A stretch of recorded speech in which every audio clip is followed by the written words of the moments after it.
তার একটা জ্বলন্ত প্রমাণ বাংলাদেশের ময়মনসিংহের একজন বদমাইশ বিতর্কিত লেখিকা, তার নাম তসলিমা নাসরিন। ওই অসভ্য মহিলাটি ভারতবর্ষে আসার ভিসা পায়। ভালো করে বুঝবেন, আব্দুর রাজ্জাক বিন ইউসুফ আর ভিসা পাচ্ছে না। কেন? কি কারণ? মেয়ের হাত ধরে টেনেছে। আব্দুর রাজ্জাক বিন ইউসুফ, ওর বেটা ভিসা পাচ্ছে না। কেন? ওর বেটা কি কারণ? ধর্ষণ কেসের আসামি। আল্লামা দেলোয়ার হোসেন সাইদি কোনোদিন ভিসা পেলেন না এই দেশে আসার জন্য। পেয়েছেন? শুনেছেন কোথাও সাইদি সাহেব এসেছিলেন? শোনেননি। কারণ কি? সব এই মুনাফিকদের কারণে। আব্দুর রাজ্জাক বিন ইউসুফ বাংলাদেশ থেকে আসবেন, এখানে ইসলামের কথা বলবেন। অসুবিধা কোথায়? অসুবিধা আছে এই যে পীর ফকির মাজার করে বসে আছে, চিটিং বা চোর দাগাবাজ, এরা হচ্ছে পাক্কা মুনাফিক। এদের মুখে একরকম নবী নবী নবী, আর ওই নবীর কথা কি যখন আব্দুর রাজ্জাক বিন ইউসুফ বা ওনার বেটা বা ডাক্তার জাকির নায়েক সত্যটা যখন বলে দিতে চাইছে জাতির সামনে, তখন ওনার বিরুদ্ধে মামলা করে দিচ্ছে। ওই আপনার কোর্টে গিয়ে আপিল জমা দিচ্ছে যে ওতে যাতে ইন্ডিয়া আসতে না পারে, এলে আমাদের মাজারগুলো সর্বনাশ হয়ে যাবে। হচ্ছে মুনাফিক। কি বলছে বুঝতে পারছেন? চলো মুনাফিকদের ব্যাপারে একটু একটু একটু একটু করে অনেকটাই জানলেন। এবার একটা মারাত্মক কথা বলে দিই। আমি মুমতাজুল ইসলাম কোটি কোটি টাকা সুদ খেয়েছি, আমি মারা গেলাম। আচ্ছা বলুন তো, আমার জানাজা পড়া যাবে কি যাবে না? যাবে। কি এত বড় মাদ্রাসা আছে আহলে হাদিস গ্রাম, এতটুকু বলতে পারছেন না? আমি পাপী একজন, ব্যভিচার করেছি, সুদ খেয়েছি, মদ পান করেছি, আমি মারা গেলাম, আমার জানাজাটা পড়া যাবে না? যাবে। যাবে, কোনো সমস্যা নেই, যাবে। আপনার ইচ্ছা হলে আপনি যাবেন, কোনো সমস্যা নেই। ও যদি বেনামাজিও হয় তা আপনি যাবেন জানাজা পড়তে, মানা নেই। তবে অন্য বেনামাজিকে শিক্ষা দেওয়ার জন্য আপনি যাবেন না, সেটা আলাদা ব্যাপার। কিন্তু যাবেন, অসুবিধা কিছু নেই, পাপ নেই। আপনাকে এবার একটা কথা, মজার ঘটনা বলি, শুনে রেখে যাবেন। তখনকার দিন আলেম ওলামারা তো আছে, এসব বক্তব্য সব জানেন ওনারা। মুনাফিকদের সর্দার ছিল কে? আব্দুল্লাহ ইবনে উবাই ইবনে সুলুল, মুনাফিকদের সবথেকে বড় সর্দার। মুনাফিকদের সর্দার আব্দুল্লাহ ইবনে উবাই মারা গেলেন। তার বেটা, তার নাম আব্দুল্লাহ, তার বেটার নাম কি? আব্দুল্লাহ। আল্লাহ নবী সাল্লাল্লাহু আলাইহি ওয়াসাল্লামের কাছে এসেছেন, এসে বলছেন, আল্লাহ রাসূল, আমি চাইছি যে আমার আব্বার কাফনটা আপনার গায়ের জামাটা হোক। বুঝবেন? আল্লাহ নবী সাল্লাল্লাহু আলাইহি ওয়াসাল্লাম জামাটা খুলে দিলেন। হযরত ওমর তো এমনি রাগী মানুষ, হযরত ওমর মনের দিক দিয়ে খুব রাগছে যে মুনাফিকদের সর্দার মারা গেল, আর আল্লাহ রাসূল আপনি জামা খুলে দিচ্ছেন আমার জানাজার জন্য, কঠিন ব্যাপার। আব্দুল্লাহ তার বাপের কাফন করলেন আল্লাহ রাসূলের জামা দিয়ে। তারপরে আবার একটু পরে এসে আল্লাহ রাসূলকে বলছেন, আল্লাহ রাসূল, আমি চাইছি আপনি আমার আব্বার জানাজার সালাত আদায় করাবেন, অর্থাৎ জানাজা পড়াবেন। আল্লাহ নবী সাল্লাল্লাহু আলাইহি ওয়াসাল্লাম এইদিকে ফিরুন, হাদিসে যেভাবে এসেছে ওইভাবে আল্লাহ রাসূল এইভাবে উঠছেন, জানাজা পড়তে যাবেন। আব্দুল্লাহ ইবনে উবাই মুনাফিক সর্দার, হযরত ওমর পিছন দিক দিয়ে চাদরটা টেনে ধরে বলছেন, আল্লাহ রাসূল, এটা কেমন কথা? মুনাফিকদের সর্দার মারা গেল আর আপনি তার জানাজা পড়তে যাবেন? ইসলামের চরম শত্রু, কঠিন বিপদে ফেলেছে উহুদের যুদ্ধে আমাদের অনেক জায়গাতে মুসলিমদেরকে বিপাকে ফেলেছে এই আব্দুল্লাহ ইবনে উবাই, আর আপনি এর মতো লোক মারা গেল আর আপনি জানাজা পড়তে যাবেন? আল্লাহ নবী সাল্লাল্লাহু আলাইহি ওয়াসাল্লাম একটা কথা বললেন, ওমর, আমাকে যে এখন এখতিয়ার দেওয়া হয়েছে এবং এই ব্যাপারে কোনো ওহী অবতীর্ণ হয়নি, আল্লাহ নবী সাল্লাল্লাহু আলাইহি ওয়াসাল্লাম জানাজার সালাত আদায় করলেন, নিজে জানাজা পড়ালেন। কার? মুনাফিকদের সর্দার আব্দুল্লাহ ইবনে উবাই। তাই তো? চলুন জানাজার মাঠে হযরত ওমর আল্লাহ রাসূলের দিকে ফ্যাল ফ্যাল করে তাকিয়ে নিজেকে লজ্জিত মনে করছেন আর বলছেন, আল্লাহ যেখানে ওহী অবতীর্ণ করলো না আল্লাহর নবীকে জানাজা পড়া থেকে বিরত হওয়ার জন্য, আর আমি ওমর আল্লাহ রাসূলের চাদর ধরে টেনে দিয়েছি জানাজা পড়তে যেতে দিব না বলে, আমি ওমর মনে হয় চরম ভুল কাজ করে দিয়েছি। এবার আপনাকে আর একটা কথা বলি, নবী বলেছেন আমার পরে যদি কেউ নবী হতো, হতো কে? কে নবী হতো? ওমর। কেন? আর বিচক্ষণতা অনেক বেশি ছিল, তাই না? আল্লাহ সুবহানাহু ওয়া তাআলা নবীর সাহাবী হযরত ওমর যখন মন টন খারাপ করে বসে আছেন, আমি ফালতু কাজে কেন নবীকে বারণ করতে গেলাম, সাথে সাথে কোরআনের আয়াত অবতীর্ণ হলো, ওয়ালা তুসাল্লি আলা আহাদিন মিনহুম মাতা আবাদা ওয়ালা তাকুম আলা কবরিহি। নবীর উপরে কোরআন অবতীর্ণ হলো, নবী মুনাফিকদেরকে মারা গেলে কঠিন কালেও আপনি জানাজার সালাত আদায় করতে যাবেন না। আজকে যা করেছেন করেছেন, আজকে থেকে শেষ। আর মুনাফিকদেরকেও মারা গেলে জানাজা পড়া যাবে না। শুধু জানাজা নয়, আল্লাহ নবীকে বলছেন ওয়ালা তাকুম আলা কবরিহি, আপনি মুনাফিকদের কবরের পাশে পর্যন্ত দাঁড়াবেন না। আল্লাহ তারপরে বলছেন ইন্নাকুম কাফারু, নিশ্চয়ই তারা অস্বীকার করেছে বিল্লাহি, আল্লাহর সাথে, ও রাসূলিহি, রাসূলের সাথে, ও মাতু ওয়া হুম ফাসিকুন, এবং তারা মৃত্যুবরণ করেছে ফাসিক অবস্থাতে। তার মানে পৃথিবীতে এমন কোনো পাপী নেই যে পাপীর ব্যাপারে ডাইরেক্ট বলা হয়েছে তার জানাজা পড়া যাবে না। ভালো করে বোঝার চেষ্টা করুন। কিন্তু মুনাফিক তো খাতারনাক পাপী, যার ব্যাপারে ডাইরেক্ট কোরআন অবতীর্ণ হয়েছে ওয়ালা তুসাল্লি আলা আহাদিন মিনহুম মাতা আবাদা ওয়ালা তাকুম আলা কবরিহি। আল্লাহ সুবহানাহু ওয়া তাআলা নবীকে বলছেন, নবী মুনাফিকদের যদি কেউ মারা যায়, ওয়ালা তুসাল্লি, আপনি কষ্টিন কালেও তাদের জানাজা করতে পারবেন না। দুই, ওয়ালা তাকুম আলা কবরিহি, মুনাফিকদের কেউ মারা গেলে আপনি তার কবরের সামনে দাঁড়াতে পারবেন না। তার মানে বুঝতে পারছেন এরা কত খাতারনাক? বুঝতে পারছেন? এই দেখুন এরা কত খাতারনাক। আর একটা কোরআনের আয়াত, ওই একই সূরা, একটাই সূরা, 80 নম্বর আয়াত, সূরা তাওবা। আর এইটা যেটা বললাম এটা 84 নম্বর আয়াত। আবার একটা আয়াত আপনাকে বলে দিব, এটা হচ্ছে 113 নম্বর আয়াত। 80 নম্বর আয়াত আল্লাহ সুবহানাহু ওয়া তাআলা একটা কথা বলছেন চমৎকার। এক, আচ্ছা তাহলে মুনাফিকদের জানাজা পড়া গেল না। আমি মারাত্মক বড় একজন পাপী, আচ্ছা আপনি আমার জন্য একটু ক্ষমা চাইতে পারেন কি পারেন না? পারেন? পারেন, কোনো ব্যাপার না। আপনি দোয়া করবেন, ও রব্বানা আতিনা, আল্লাহ আমার ভাই মুমতাজুল ইসলাম বড় পাপ করেছে, দয়া করে তুমি আমার ভাইকে ক্ষমা করে দাও। কুলিন্দা মাদ্রাসার হেড মাওলানা মারা গেছে, আপনি যদি দোয়া করেন আল্লাহ আলেম মানুষ ছিলেন, চলার পথে যদি ভুল হয় ক্ষমা করে দাও। মাদ্রাসার সেক্রেটারি মারা গেল, আপনি দোয়া করতে পারেন আল্লাহ দিনের কাজ করেছে, এতদিন ভুল ত্রুটি হলে ক্ষমা করে দাও। আপনার চাচা একজন মাতাল মারা গেল, একজন ধর্ষক মারা গেল, সুদের টাকা খেয়েছে, কোটি কোটি টাকা মারা গেল, আপনি দোয়া করতে পারবেন আল্লাহ আমার চাচা তো মানুষ, না জানার কারণে বা জানার কারণে মদ পান করেছিল, তুমি তাকে ক্ষমা করে দাও। সুদের টাকা খেয়েছিল, তুমি ক্ষমা করে দাও। ক্ষমা চাওয়া যাবে কি যাবে না? যাবে, যাবে। পৃথিবীতে একটা পাপী আছে তাদের জন্য ক্ষমা প্রার্থনা করা হারাম, চলবে না, তাদের জন্য ক্ষমা চাওয়া যাবে। কারা? এই দেখুন আল্লাহ সুবহানাহু ওয়া তাআলা মুনাফিকদের ব্যাপারে বলছেন ইস্তাগফির লাহুম, নবী আপনি ক্ষমা প্রার্থনা করেন। আওলা তাস্তাগফির লাহুম, যদি ক্ষমা প্রার্থনা নাই বা করেন, ইন তাস্তাগফির লাহুম 70 মাররাতান, আপনি যদি মুনাফিকদের জন্য ক্ষমা প্রার্থনা করেন একদিনে 70 বার। কতবার? কত? 70 বার। আল্লাহ নবীকে বলছেন ইস্তাগফির লাহুম, ক্ষমা প্রার্থনা করেন, আওলা তাস্তাগফির লাহুম, আর নাইবা করেন ইন তাস্তাগফির লাহুম 70 মাররাতান, আপনি যদি মুনাফিকদের ব্যাপারে একদিনে 70 বার যদি তওবা ক্ষমা যদি প্রার্থনা করেন, আল্লাহ বলছেন ফালা ইয়াগফির আল্লাহু লাহুম, আমি আল্লাহ কখনোই মুনাফিকদের ক্ষমা করব না। কঠিন অবস্থা।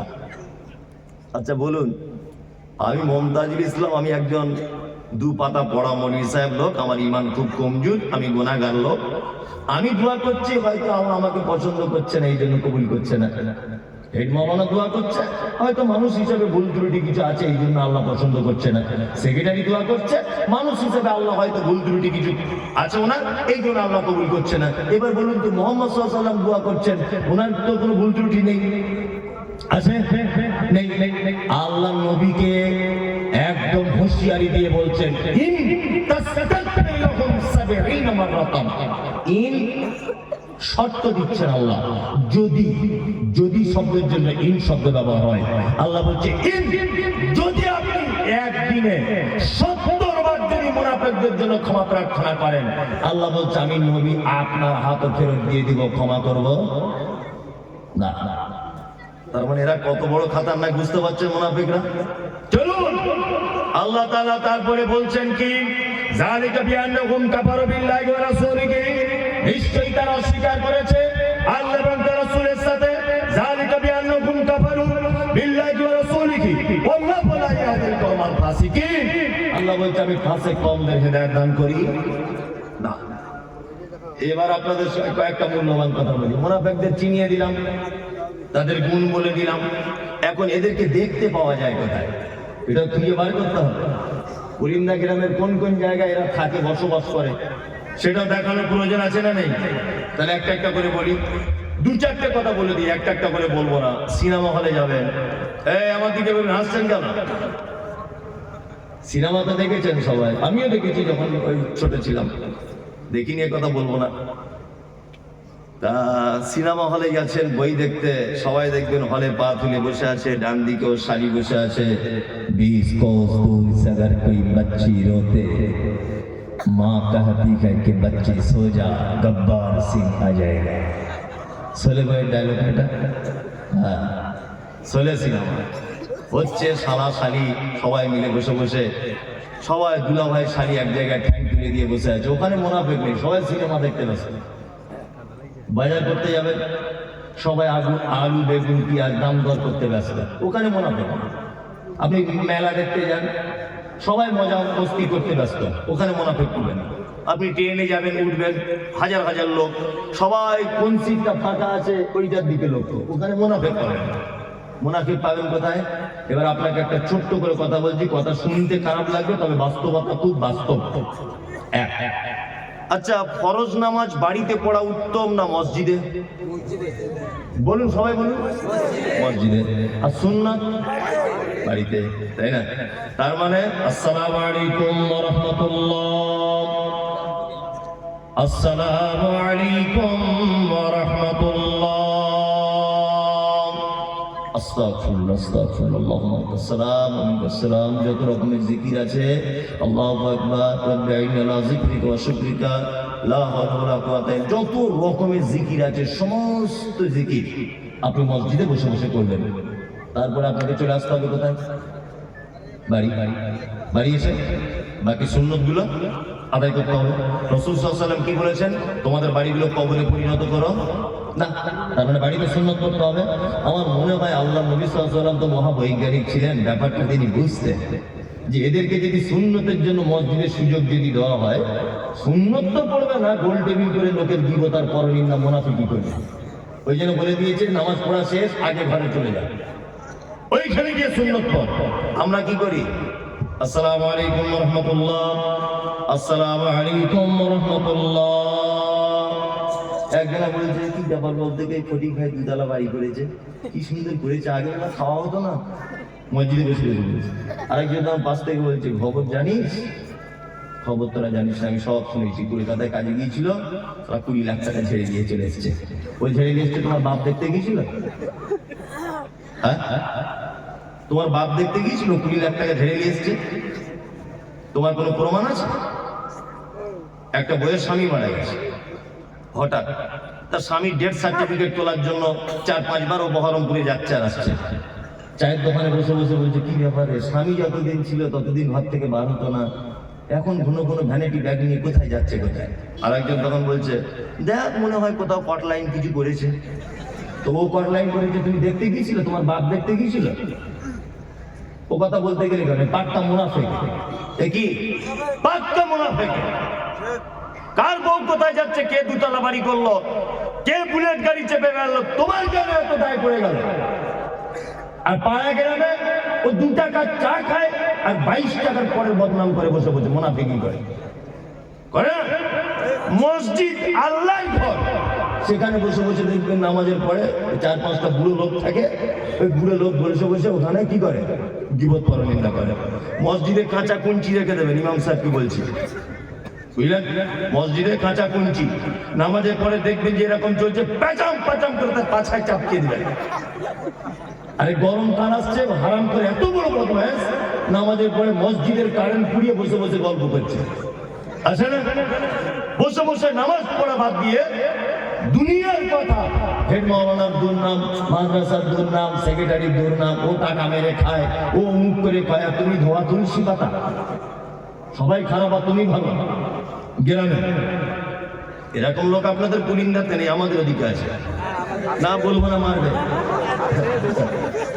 আমি বললে মারবে বাবা। আমার তো দেখতে পাচ্ছেন সোশ্যাল মিডিয়া, যেখানে যাচ্ছি বোম মারছি গাড়িতে। হাওড়া জেলাতে গেলাম সেদিন, বোম মেরে দিয়েছে গাড়িতে। আল্লাহ বাঁচানে, আল্লাহ যদি বাঁচায় তার কেউ বাঁচাতে পারবে? মারতে পারবে না। গাড়ি নিয়ে বার হলাম, আমার ড্রাইভার গাড়ি চালাচ্ছে, মানে 500 মিটার গিয়েছি জলসা ছাড়া, আর বাঁশ নিয়ে সব গাড়ি ভাঙচুর করতে চলে গেল। আমি গাড়ি থেকে নেমেছি, বোম মারতে শুরু করে দিচ্ছে গাড়িতে। আশ্চর্য, সোশ্যাল মিডিয়া দেখেছেন তো? আশ্চর্য ব্যাপার। আমি তো কারোর বিরুদ্ধে কিছু বলি না। আচ্ছা, এতক্ষণ যা বলেছি কারোর বিরুদ্ধে বলেছি না? বাস্তব কথাগুলো হাদিস কোরআন দিয়ে বললাম, বাস্তব কথাগুলো বললাম। এতে আমি এত আর কি ভয়ঙ্কর লোক? আমাকে দেখলেই মানুষ সবসময় মানে উগ্র মেজাজে আছে, মানে একে ফেলেই মেরে দিবে এরকম ব্যাপার। আর সোশ্যাল মিডিয়াতে তো আছি বড় পাখি বলা, ও খুললেই মমতাজুল ইসলামের জন্মের ঠিক নেই। দেখবেন ও সোশ্যাল মিডিয়া খুললে মমতাজুল ইসলামের জন্মের ঠিক নেই। ও বিয়াদব, ও কোরআন পড়তে জানে না, ও রাজমিস্ত্রি কাজ করে, ও হাদিস কোরআন বুঝে না। এইসব আর কি কথা। কারণ কি বলুন তো, আমি হচ্ছি ওই ডাক্তার, রুগীর রোগে ঔষধ দিই। কি বললাম বুঝলেন? যেখানে যেখানে রুগীর ঔষধ প্রয়োজন, ঠিক জায়গাতে ঔষধ মেরে দিই। এই জন্য রুগীর একটু কষ্ট হবেই, হবে না? ফোনাগুলো যদি কেটে দিই, তা রুগীর লাগবে না? লাগবে। আমি বলে দিয়েছি, সারা পশ্চিমবাংলার যত মাজার আছে 2025-27 মধ্যে ঐক্যবদ্ধভাবে সব মাজার বুলডুজার দিয়ে ভেঙে দিতে হবে, আর যত বুলডুজারের খরচা আমি দিয়ে দেবো। এইসব কথা যখন বলে দিয়েছি, তখন বলছে আমাদের পীরের মাজার ভাঙবে বলেছে। কি বললাম বুঝলেন? মানে পীর সাহেবদের সঙ্গে আর হিন্দু ভাইদের কিছু মিল আছে, মারাত্মক মিল আছে না? এই আপনার আদিনার মসজিদে শিবের লিঙ্গ পাওয়া গেছে, আর শিব কজন আর ওর লিঙ্গ কটা? রাম মন্দিরে শিব পাওয়া গেল, আদিনার শিব পাওয়া গেল, তো ও শিবই বা কটা, ওর লিঙ্গই বা কটা? এটা একটা জানার ব্যাপার। হ্যাঁ, এই দেখুন আপনাকে একটা মজার কথা বলি। কলকাতা যান তো আপনারা এই রোড দিয়ে, দমদম এয়ারপোর্ট পার করে মধ্যম গ্রাম আর বারাসাত এর মাঝখানে দেখবেন রাস্তার ধারে একটা মাজার আছে, ছোট্ট এরকম। লক্ষ্য করতে করতে আসবেন, এদিক দিয়ে গেলে ডান দিকে পড়বে, ওদিক থেকে গেলে বাম দিকে পড়বে, ঠিক আছে? আর মাজারটায় লেখা আছে বাবা একদিন শাহ, একদিন শাহ মাজার। আচ্ছা ভালো, ওই পীর সাহেবের দেখছি আর একটা মাজার আছে আমাদের বারাসাত কাজী পাড়াতে, বাবা একদিন শাহ। ওই পীর সাহেবের আর একটা মাজার আছে হাড়োয়াতে, উত্তর 24 পরগনায়, একই পীর একদিন শাহ। এই বলে একটা পীর মরেছে কয় জায়গায়? ভাবনা চিন্তার ব্যাপার। পীরতে একদিন মরে কয় জায়গায়? সব জায়গায় মাজার, আর সব জায়গাতে মানুষ সেজদা দিচ্ছে। তা ব্যাখ্যা করছে এরকম ভাবে, বাবারা আমার, ও ভাইরা আমার, আমাদের পীর সাহেব আগেকার দিনে লরি টরি ছিল না, বাস ছিল না, ট্রেন ছিল না, কলকাতায় গিয়েছিল বই কিনতে। বই মাথায় করে আসার সময় হেঁটে হেঁটে পা ব্যথা হয়ে গিয়েছিল বলে বারাসাতের ওই রাস্তার ধারে বসেছিল 5 মিনিট। যেই বসেছে তার মুরিদেরা তাড়াতাড়ি করে ওই জায়গাটা মাজার করে দিয়েছে। ওইখান থেকে বই নিয়ে আবার আস্তে আস্তে কাজীপাড়াতে একটু রেস্ট করেছে, ওইখানে একটা মাজার করে দিয়েছে। ওইখান থেকে হাড়োয়ায় এসে মৃত্যুবরণ করেছে, ওই জায়গাটা আর একটা মাজার করে দিয়েছে। মনে মনে বলছি, তোর পীর সাহেব যেখানে পেচ্ছাপ পিতে বসেছিল ওখানে একটা করতে পারতিস, তোর পীরের পায়খানা ঘরে একটা করতে পারতিস। সেজদা দিত মানুষ পায়খানাতে। হারামখোরদের মনে হচ্ছে ওদের কাঁচা কুঞ্চি যদি আর আমার হাতে শাসন ক্ষমতাই থাকতো, হযরত ওমরের মতো জামানা যদি এটা হতো, তাদের চামড়া তুলে দিতাম। মানুষের ঈমান নষ্ট করার সব থেকে বড় কারখানা, তার নামে মাজার আর ফকির। কি বললাম ভাইয়া?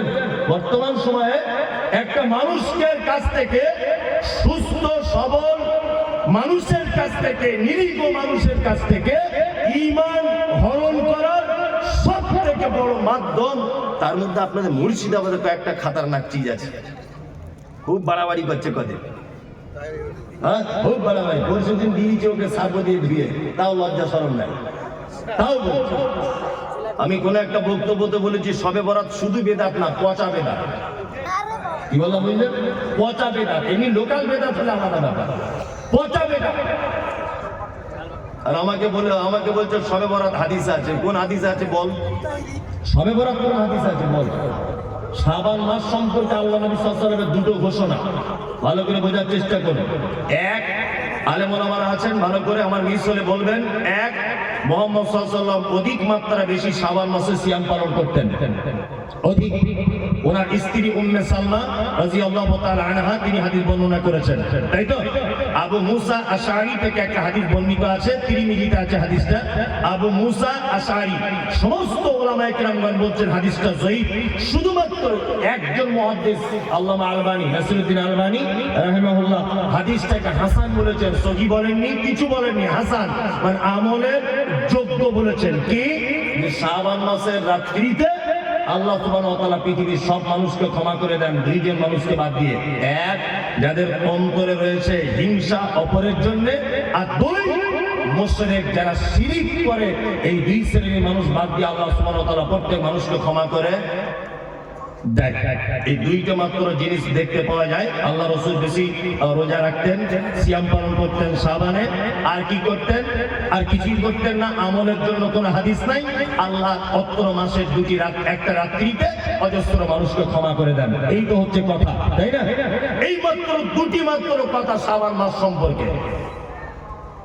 আর এ বিয়াদব বলছে বাড়িতে মোমবাতি জ্বালাতে হবে, কারণ বলছে মৃত্যু মানুষের এসে তাছাড়া বাড়ি খুঁজে পাবে না, রুহুগুলো সব বাড়ি আসে রাতের বেলা। আর বলছে যে হালুয়া করতে হবে, আল্লাহ নবীর দাঁত ভেঙে দিয়েছিল। তাই কি আজব ঘটনা দেখুন। এই দাঁত ভেঙেছিল উহুদের মাঠে শাওয়াল মাসের 7 তারিখে। কত? শাওয়াল মাসের 7 তারিখে। এবার আপনাকে একটা কথা বলি, আমার বেটা যদি কারোর সঙ্গে গল্প করতে করতে বলে আমি আমার বাপের বিয়ের বরযাত্রী গিয়েছি, ব্যাপারটা কেমন হবে? মানাবে? মানাবে না, কখনোই মানাবে না। শাওয়াল মাসের 7 তারিখে আল্লাহ নবী সাল্লাল্লাহু আলাইহি ওয়াসাল্লাম উহুদের যুদ্ধ করেছেন। এবার আপনাকে বলি, শাবান তারপরের মাসের নাম কি? রমাদান। তারপরে শাওয়াল, তাই তো? তার মানে শাবান মাসের 15 তারিখ শবে বরাত, এই 15 দিন গেল, মাঝখানে রমজান গেল, তারপরেও শাওয়ালের 6 দিন পর্যন্ত গেল, তখনও নবীজির দাঁত ভাঙিনি। 7 তারিখে গিয়ে দাঁত ভাঙছে, মানে দাঁত ভাঙার আগে হালুয়া করে বসে আছে। মানে কত বড় শয়তানি! মানে এ তার মানে হালুয়া দিয়ে চায় নবীর দাঁত ভাঙুক। আমি বলছি হালুয়ার হাদিস খুঁজে পেলো, দাঁত ভাঙার হাদিস খুঁজে পেলো না। ও যদি এত নবী প্রেমিক হবে, সামনে দুটো দাঁত বাড়ি নোড়া দিয়ে ভেঙে দিক না দেখি, তাহলে বলবো বাপের বেটা ও দাঁত ভাঙবে না, ও হালুয়া খাবে। এই হচ্ছে হাদিস। শোনো, প্রত্যেক মাসের 3 তারিখে রোজা রাখতেন, সিয়াম পালন করতেন আল্লাহ রাসূল। আরবি তারিখে 13, 14, 15। এই রোজা যদি কারো রেখে যদি অভ্যাস থাকে, সেও শাবান মাসে 13, 14, 15 রোজা বা সিয়াম পালন করবে। ভং করে 15 তারিখের দিন রোজা করবে শবে বরাতকে কেন্দ্র করে, এটা একটা পচা বেদাত। চলুন, এই রাত্রিতে কবর জিয়ারত করা বেদাত, এই রাত্রিতে কোরআন খতম করা, হুজুর ডেকে আনা, বাড়িতে মোমবাতি জ্বালানো, হালুয়া করা, যাবতীয় আড়ম্বর, যত রকমের অলৌকিকতা, যত রকমের সৌন্দর্য, মানুষের মন জয় করা, সমস্ত কিছু হচ্ছে বেদাত। মুহাম্মদ সাল্লাল্লাহু আলাইহি ওয়াসাল্লাম বলেছেন, কুল্লু বিদআতিন যালালা ওয়া কুল্লু যালালাতিন ফিন-নার। প্রত্যেক নতুন আবিষ্কৃত কাজ হচ্ছে কি? ভ্রষ্টতা। প্রত্যেক ভ্রষ্টতাকারী স্থান মধ্যে, নার মানে আগুন, আগুনের মধ্যে। খুব সাবধানে থাকবেন। বলতে বলতে বলতে বলতে মুনাফিকের কথা এতদূর পর্যন্ত চলে এলো, তাই তো? এবার আর একটা দুটো মানুষের পরিচয় করে দিব। ফাসেক নাম শুনেছেন? ফাসেক নাম শুনেছেন? ফাসেক কারা? ফাসেক হচ্ছে ওই লোক, ভালো করে বুঝবেন, ফাসেক ওই লোক যে লোক কাবিরা পাপের ভিতরে দীর্ঘদিন যাবৎ আছে, কাবিরা পাপ জানার পরেও ছাড়তে পারছে না। ফাসেক। তবে ফাসেকরা ইসলাম থেকে খারিজ হয়ে যায় না, ফাসেকদের ব্যাপারে ডাইরেক্ট জাহান্নাম ঘোষণা করা নেই। তবে আল্লাহ সুবহানাহু ওয়া তাআলা ফাসেকদের ব্যাপারে বলেছে ওয়াল্লাহু লা ইয়াহদিল কওমাল ফাসিকিন। ফাসেকরা কখনো সঠিক রাস্তা খুঁজে পায় না। ফাসেক কাকে বলে? পিতামাতার সঙ্গে অসৎ ব্যবহার, ও কি ফাসেক? দাড়ি চাচা, এটা কি কাজ? ফাসেকি কাজ। ওই যে মনীষা কুট করে চুলকায়, চুলকায় মনীষা। আবার অনেকজন বলছে আমার বউ কেমন করে, আমার বউ বলে দিয়েছে, রাখতে মানা করে দিয়েছে। তোমার বউ কি একেবারে দ্বীপ বা ভারতী? তোমার বউকে চেনে কজন? গোলাম হোসেন চেনে কজন? ওই যে দক্ষিণ আফ্রিকার না কোথাকার একটা ক্রিকেট প্লেয়ার আছে, এত বড় বড় দাড়ি, না কোথায় বাড়ি, কি নাম? হাসিম আমলা। এত বড় বড় দাড়ি, প্লেনে বসে আছে, ওর বউ বোরকা পরে ওর সাইডে বসে আছে, আর ও কোরআন মাজিদ তেলাওয়াত করতে করতে নাকি হাতে নিয়ে পড়তে পড়তে যাচ্ছে। ইন্টারন্যাশনালি ক্রিকেট খেলছে একজন দামি লোক, এত বড় বড় দাড়ি, তার বইয়ের লজ্জা লাগে না? হ্যাঁ, আর এ বলছে অফিস আদালতে কাজ করিতে মরি সাহেব, ব্যস্তের কারণে ওই জন্য দাড়ি রাখতে পারছি না, একটু দোয়া করবেন, আগামীতে রাখবো। তোমার দাড়ির জন্য আমার দোয়া করার দায় এসে যায়? তোমার দাড়ি বাড়ার জন্য আমি দোয়া করবো? বদমাইশি যেন বাবা। হাসিম আমলাকে সারা পৃথিবীর লোক দেখছে, তার লজ্জা লাগে না? তার অফিস আদালতে যেতে হয় না? তাকে প্লেনে করে এদেশ থেকে ওদেশ ছুটতে হয় না? ইন্টারন্যাশনাল ক্রিকেট প্লেয়ার হিসাবে মাঠে নামতে লজ্জা লাগে না? আর তোমাকে পুলিন্দার লোক চেনে, সারগাছির লোক চেনে, গোটা মুর্শিদাবাদের লোক তোমাকে চেনে? কেউ চেনে না। তোমার লজ্জা কিসে?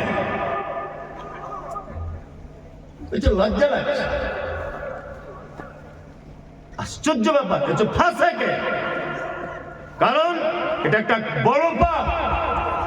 এটা বড় পাপ জানার পরেও ও যে কাঁদছে বারবার, এই কারণেও ফাসেক। তবে একটা কথা বলে দিচ্ছি, ফাসেক আপনি যদি এই কাজের কারণে হন, তাহলে আপনাকে তওবা করে ফেরত আসতে হবে। এখন রাস্তা আছে যে আপনি ফাসেক আছেন। কি বলছি, মাথায় থাকবে এটা? তওবা করে ফেরত আসুন। আর একটা কথা বলছি, আপনি পুলিন্দা মাদ্রাসায় 1 লাখ টাকা দান করেছেন, এসব বাস্তব কথাগুলো কেউ তুলে ধরে না। পুলিন্দাতে 1 লাখ টাকা আপনি দান করেছেন মাদ্রাসাতে। এখন এই মাদ্রাসায় দান করেছেন, প্রত্যেক বছরে করেন। আপনি মারা গেলেন, আচ্ছা বলুন তো, আপনি যে মারা গেলেন, আপনার কাফন জড়ানো আছে, সবাই আপনার মুখটা দেখতে আসছে, দেখতে আসে না? কাফন থেকে মুখটা বার করে দেখে। আচ্ছা বলুন তো, আপনার মুখটা দেখে বুঝতে পারবে যে এই লোকটা বড় দানি ছিল? দেখা যাবে? বোঝা যাবে না? আত্মীয়তার সম্পর্ক আপনার ভালো ছিল, আপনার মুখ দেখে কেউ বুঝতে পারবে যে লোকটার আত্মীয়তার সম্পর্ক ভালো ছিল? বোঝা যাবে? যাবে না। পৃথিবীতে একটা মাত্র চরম পর্যায়ের সুন্নাত আছে, সেটা হচ্ছে এই। যদিও দাড়ি রাখার ব্যাপারে কেউ কেউ বলেছে দাড়ি রাখা ওয়াজিব, বাধ্যতামূলক, ফরজের সমতুল্য। কি বলছে বুঝতে পারছেন? আচ্ছা বলুন, পৃথিবীতে একটা মাত্র আমল আছে, যে আমলটা মানুষের কবর পর্যন্ত প্রমাণ করে যায়, তার নাম দাড়ি। মানুষ মারা গেলে দাড়ি চেঁচে কবরে ঢোকায় না, এই অবস্থায় দেয়, এই অবস্থায় দেয়। অন্তত পক্ষে ফেরেশতারা দেখে বলবে আমাদেরই দলের লোক ছিল। অন্তত একটু আরাম হতে পারে হিসাবটা, বুঝলেন না? আর একেবারে শ্যাম্পু করা লোক যদি ঢুকে যায়, ফেরেশতারা যদি বুঝতে পেরে যায় এই ঢুকেছে, এবারে হিসাব কড়াকড়ি করে মার, বলবে কি বলবে না? বলবে, এটা বাস্তবতা। এইটা দেখে অন্তত পক্ষে ফেরেশতারা বুঝতে পারবে যে এটা আমাদেরই লোক ছিল। বুঝতে পারবে না? অনেক তো মেয়েরা আবার আছে, দাড়িওয়ালা ছেলে বিয়ে করতে চায় না, না? অনেক মেয়ে, ও কলেজে পড়ে নাকি একটু মডার্ন হয়েছে, শুনছি বলে কলেজে পড়ে মেয়েটা, বিশাল ডিগ্রি করছে, ওই জন্য দাড়িওয়ালা ছেলে পছন্দ করে না। অথচ যখন বিয়েতে বসে, ওর বরকে বলে দেয় ভালো পাঞ্জাবি আর ভালো টুপি পরবে, কিন্তু বিয়ে করার সময় দেখছি আব্দুল কাদের জেলানির মতো পাগড়ি আর পাঞ্জাবি পরে যাচ্ছে। কেন আন্ডারপ্যান্ট পরে আসতে বলতে পারতে? মৌলভী সাহেবদের পছন্দ করো না, দাড়ি বলা পছন্দ করো না, তা বিয়ে করার সময় আবার ঢং করে মৌলভী সাহেবের মতো ব্যাগ ধরতে বলছো কেন? যে পাঞ্জাবি পরতে এসো, আপনাদের এখানে বিয়েতে পড়ে বাচ্চা কাচ্চারা পড়ে, আবার বিয়ে করতে এসে এইরকম করে আছে, মুখে রুমাল দিয়ে। মানে এত লজ্জার ব্যাটাও আর কি। 3 লাখ টাকা ফোন নিয়েছে হারাম করে, তখন লজ্জা লাগে না। 4 লাখ টাকা ফোন নিয়েছে, 8টি আর গাড়ি চেয়েছে, তখন লজ্জা লাগেনি। আর বিয়ে করতে গিয়ে এরকম করে বসে আছে, মনে হচ্ছে কোমরে লাথি মেরে কোমরে হাতে দিয়ে। হারাম করে 3 লাখ টাকা চাইতে সবার সামনে লজ্জা লাগলো না, ঘুমটা দিয়ে বসে আছে। আমার লজ্জাপতি গাছ বেটে খেয়েছিল। লজ্জা সরব আছে তো না? বিয়াদব কোথাকারে। বাস্তব না অবাস্তব বলছি? কোন চাইতে লজ্জা লাগে না বেটির বাপের কাছে? বেটির বাপের কাছে টাকা চাইতে লজ্জা লাগে না, আর বিয়ে করতে গিয়ে পুরুষ মানুষ রোমাল দিয়ে বসে আছে এরকম। কি একেবারে লজ্জাশীল পুরুষ। লজ্জাশীল থাকা দরকার। ওই জন্য যে সমস্ত মেয়েরা এ ব্যাপারে আপত্তি করেন, আপনাকে আমি বলে দিয়ে যাচ্ছি, কোন মেয়ে যদি নিজে আপত্তি করে যে দাড়িওয়ালা ছেলে বিয়ে করবো না, আমি মুমতাজুল ইসলাম বলছি আপনি তার থেকে দূরে থাকুন। আখিরাতেও কল্যাণ হবে, দুনিয়াতেও কল্যাণ হবে। আপনার আখিরাতেও কল্যাণ, দুনিয়াতেও কল্যাণ। কারণ নারী নামের হস্তি। আল্লাহ নবীর একটা সুন্নত, আল্লাহ নবীর একটা কঠিন পদক্ষেপকে যে মেয়ে অঙ্গীকার করে সে মেয়ে মুসলিম থাকতে পারে না। শুনুন, আপনি নামাজ পড়েন না আলাদা ব্যাপার। আমি আপনাকে ধরেছি যে ভাই আপনি নামাজ পড়া ধরুন, আপনি বলছেন মৌলভী সাহেব লজ্জা লাগছে আপনাকে দেখে বারবার নামাজের কথা বলেন। সত্যি আমি খুব অপরাধী। ও মুসলিম, ও জানে নামাজ পড়ো, কিন্তু আমাকে দেখেও লজ্জা পাচ্ছে। তার মানে ওর ভিতরে আল্লাহর ভয় আছে। একটু চার্জ দিলে ও নামাজ পড়া ধরে যাবে। কিন্তু একটা লোককে নামাজ পড়ার কথা বলতে গেলাম, সেই লোকটা আমাকে বলছে তুই নামাজ পড়ে কি পেলি, ঘোড়ার ডিম ফালতু, ওর ইমান আর থাকবে না, সঙ্গে সঙ্গে বেঈমান হয়ে যাবে। কি বলছি বুঝতে পারছেন? এই লোকটা নামাজ পড়ে না, এটা আমি গিয়ে বলছি চাচা একটু নামাজ পড়ুন, তখন বলছে মৌলভী সাহেব করতে পারছি না, কাজের চাপে খুব লজ্জা লাগছে, ইনশাল্লাহ চেষ্টা করবো। ও মুসলিম, ও কি মুসলিম? আর উনি যদি এ কথা বলেন যে তুমি নামাজ পড়ে এতদিন কি করলে, আমি ঘোড়ার দিন নামাজ না পড়ে দুতলা বাড়ি করে নিলাম, তাহলে উনি বেঈমান। ওর মুসলিম থাকতে পারলো না। তুমি দাড়ি রাখতে পারছো না, এটা আলাদা ব্যাপার। মেয়ে, তোমার বাপ দাড়ি রাখতে পারেনি, এটা তোমার বাপের দুর্বলতা। তোমার ভাই দাড়ি রাখতে পারেনি, এটা তোমার ভাইয়ের দুর্বলতা। কিন্তু তোমাকে যে ছেলে বিয়ের কথা বলতে এসেছে, তোমাকে যে ছেলে বিয়ের কথা বলতে এসেছে, তার যদি দাড়ি থাকে, সে তো মুহাম্মদ সাল্লাল্লাহু আলাইহি ওয়াসাল্লামের পদ্ধতিতে দাঁড়িয়ে রেখেছে। তুমি যে তাকে ঠাট্টা করলে, বিদ্রুপ করলে, বিবাহের জন্য অপ্রয়োজন মনে করলে, আমি তো মনে করি ওই দাড়ি থাকা ছেলেটাকে যদি অপমান করে বাড়ি পাঠায়, বা দাড়ি আছে বলে যদি বিয়ে না বসতে চায়, তাহলে ওই মেয়েটাও ঠিক তেমন বেঈমান হয়ে যাবে। কারণ ও একটা চরম হাদিসকে অপমান করার কারণে। খুব বুঝে শুনে কথা বলবেন, হিসাব করে। তবে আলহামদুলিল্লাহ সব মেয়েরা নয়। আমার মাদ্রাসাতে 200 থেকে 250 মেয়ে আছে। আমি এই পর্যন্ত মনে হয় জীবনে কত মেয়েকে যে বিয়ে দিয়েছি তা আল্লাহ ছাড়া কেউ জানে না। কি বলছি বুঝতে পারছেন? অজস্র মেয়েকে বিয়ে দিয়েছি। এই কিছুদিন আগে মেদিনীপুরের একটা মেয়ে আছে আমার মাদ্রাসাতে, এই যে আমার পিছনে বসে আছে শামীম, আপনাদের মাওলানার এখানকার ছেলে আর কি। ও তো যায়, ওরা সব সময়তেই যায়, আমার বাড়িও গিয়েছিল সেদিনও। তা এরা সব দেখে এসেছে আমার মাদ্রাসা। আর একটা মেয়েদের মাদ্রাসা আছে, 200-250 মেয়ে পড়ে আলহামদুলিল্লাহ। আবার মোটামুটি এই তো শামীম গিয়েছিল ভিত্তি স্থাপনের দিনে, 3 বিঘা জমির উপরে ছেলেদের মাদ্রাসা তৈরি হচ্ছে ইনশাআল্লাহ। দোয়া করবেন। হিফজখানা আল্লাহ যদি কবুল করে নেয়, কেউ আর আটকাতে পারবে না। দ্রুত গতিতে কাজ চলছে ইনশাআল্লাহ। শেষ কাজ করতে আমার একটা টার্গেট 1 কোটি টাকার আমরা বাজেট রেখেছি। যদি বলছেন টাকা আপনার বহুত টাকা, তো তাহলে আমার 1 পয়সাও নেই। যা টাকা পয়সা পাচ্ছি সব লাগিয়ে দিচ্ছি, বাকিটা আল্লাহ ম্যানেজ করে দিচ্ছে বিভিন্ন মানুষের মাধ্যমে। যাই হোক, যে কথা বলছিলাম সেটা হচ্ছে এই যে আমার একটা মাথাতে একটা জিনিস কাজ করে। বেদাতিরা একটা কথা বারবার বলে যে আহলে হাদিসরা কোরআন পড়তে পারে না। বারবার একটা কথা প্রশ্ন কিন্তু তারা তোলে না। ওই জন্য আমি সারা পশ্চিম বাংলাতে নিয়ত করেছি একটা হিফজখানা শুধুমাত্র হাফেজ হবে, শুধুমাত্র হাফেজ আর কারি, শুধু কোরআনটাকে শুদ্ধ করে পড়ানোর জন্য 2 বছরের কোর্স দিয়ে কমপ্লিট করবে ইনশাআল্লাহ। এরকম মনোবৃত্তি আছে। রমজানের পর থেকে যে কটা রুম রেডি হবে সেই কটা রুম দিয়ে চালু করে দেবে ইনশাআল্লাহ। নিয়ত করে নিয়েছে। আমার জীবনে এটা উদ্দেশ্য যে আমি এর মাধ্যমে মরে গেলে যেন কবরে শুয়ে শুয়ে নেকি পাই, এতটুকু। এছাড়া কোনো আর আমার আশা নেই, কোনো আশা নেই। আপনাদের সারেগাছি আমার আজও মনে আছে যে আমাদের মহিলা মাদ্রাসার জন্য একজন মেয়ে, আমি তার নামটা জানি না, হঠাৎ করে একদিন ফোন করে বলছে আমি 10,000 টাকা দিব, আপনি সারেগাছি মোড়ে দাঁড়ান, পুলিন্দা গ্রামে বাড়িতে জলসা করতে যাচ্ছি। 10,000 টাকা দিয়েছে। যে সোশ্যাল মিডিয়া দেখেছি আপনার মাদ্রাসায় টাকাটা দিবেন 10,000 না 5,000। যে কথা বলছিলাম, মেদিনীপুরের একটা মেয়ে কিছুদিন আগে তাকে একটা বিয়ের জন্য একটা ছেলে, আমি বলছি তোমার মা বলছে বিয়ের জন্য, তা তুমি বিয়ে শাদী করবে? তা মেয়েটা আমাকে একটা কথা বলছে, মৌলী সাহেব পর্দার আড়াল থেকে বলছে আমি বিয়ে করতে পারি, তবে আমার কিছু শর্ত আছে। মেয়েটা দেখতে যেমন ভালো তা নয়। বলছি কি শর্ত? বলছি 1 নম্বর ছেলেটা দাড়ি থাকতে হবে, 2 নম্বর 5 ওয়াক্ত নামাজি হতে হবে, 3 নম্বরে হালাল পদ্ধতির ইনকাম করতে হবে, তাহলে আমি তাকে বিয়ে করবো, তাছাড়া করবো না। তার মানে বুঝতে পারলাম এখন ইমানদারিনী নারী আছে পৃথিবীতে, আছে না? আচ্ছা আচ্ছা, আজ থেকে 1 সপ্তাহ আগের কথা, ইন সার্চ অফ ট্রু ইসলাম, ফেসবুকে একটা পেজ আছে, ইন সার্চ অফ ট্রু ইসলাম, মিলন বলে নাম, মুর্শিদাবাদে বাড়ি। ছেলেটাকে জিজ্ঞাসা করবেন তার প্রমাণ। আজ থেকে 2 মাস আগে একটা মেয়ে ইসলাম গ্রহণ করেছে, ইসলাম গ্রহণ। মেয়েটা আমাকে ফোন করেছে, করে বলছে যে হুজুর আমি আপনাদের বক্তব্য শুনে অনুপ্রাণিত হয়ে ইসলাম গ্রহণ করলাম, গোপনে, বাড়িতে কেউ জানে না। মেয়েটা বিয়ে পড়াশোনা করছে কলেজে, খুব সুন্দরী, চরম সুন্দরী মেয়েটা দেখতে। তা আমাকে বলছে হুজুর আমি বিয়ে শাদী করবো লুকিয়ে, আমাকে একটু বিয়ের ব্যবস্থা করে দেন, আমার বাড়ি থেকে জানতে পারলে আমাকে জবাই করে দিবে, আমাকে জবাই করে দিবে। সেই মেয়েটাকে আজ থেকে 5 দিন আগে আপনাদের বহরমপুরে একটা ছেলের সঙ্গে বিয়ে দিলাম। তা মেয়েটাকে বলছি কেমন ছেলে পছন্দ? তা মেয়েটা বলছে দাড়িওয়ালা ছেলে হতে হবে, 5 ওয়াক্ত নামাজ পড়তে হবে, হালাল ইনকাম করতে হবে, গরিব হলেও চলবে, ঘর বাড়ি থাক আর না থাক। মানে মেয়েটা এত সুন্দরী, যদি বলছেন আপনি দেখলেন কি করে? সত্যি বলতে ও আমাকে দেখার জন্য একটা ছবি পাঠিয়েছিল যে আমি এই মেয়েটা, সেটা দেখে আমি একটা অনুভব করলাম।